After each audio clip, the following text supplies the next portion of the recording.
La stratégie d'entreprise emprunte une grande partie de son vocabulaire à la rhétorique guerrière. L'art du dirigeant d'entreprise est volontiers apparenté à l'art de la guerre. Les préceptes des généraux Sun Tzu ou Karl von Clausewitz sont enseignés dans les cours de stratégie des écoles de commerce, et les entrepreneurs sont souvent présentés comme des individus particulièrement déterminés, portés par la volonté de conquête et toujours prêts à en découdre. Pourtant, ces références guerrières sont trompeuses. Elles font oublier un peu vite que l'essence de la stratégie d'entreprise, ce n'est pas d'affronter des ennemis afin de les soumettre, d'accaparer leurs richesses et de conquérir leur territoire, mais bien d'attirer des clients. Dans la plupart des industries, les concurrents ne sont d'ailleurs pas considérés comme des ennemis, mais plutôt comme des confrères.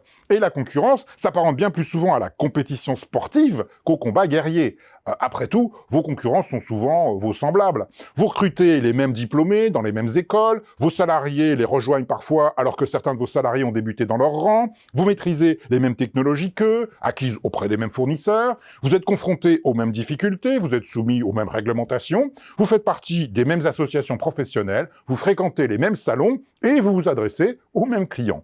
En fait, vous avez toutes les raisons de vous comprendre plutôt que de vous combattre.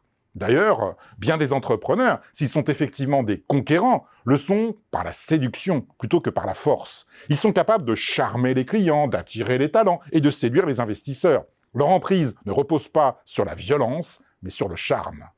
À cet égard, il est instructif de rappeler que le mot « entreprise » a la même racine que le mot « emprise », comme le rappellent ses traductions en espagnol « empresa » ou en italien « impresa ». Jusqu'au XVIe siècle, et encore chez Corneille, entreprendre signifiait tenter de séduire, comme le montre ce vers de l'acte 1 de Nicomède, écrit en 1651, « Attale à ce dessein entreprend sa maîtresse ». Le verbe entreprendre a d'ailleurs acquis en français plusieurs significations au cours du temps, qui vont de séduire à attaquer, en passant par mettre en œuvre et empiéter. Alors, il n'est donc pas surprenant que le mot entreprise souffre de quelques confusions.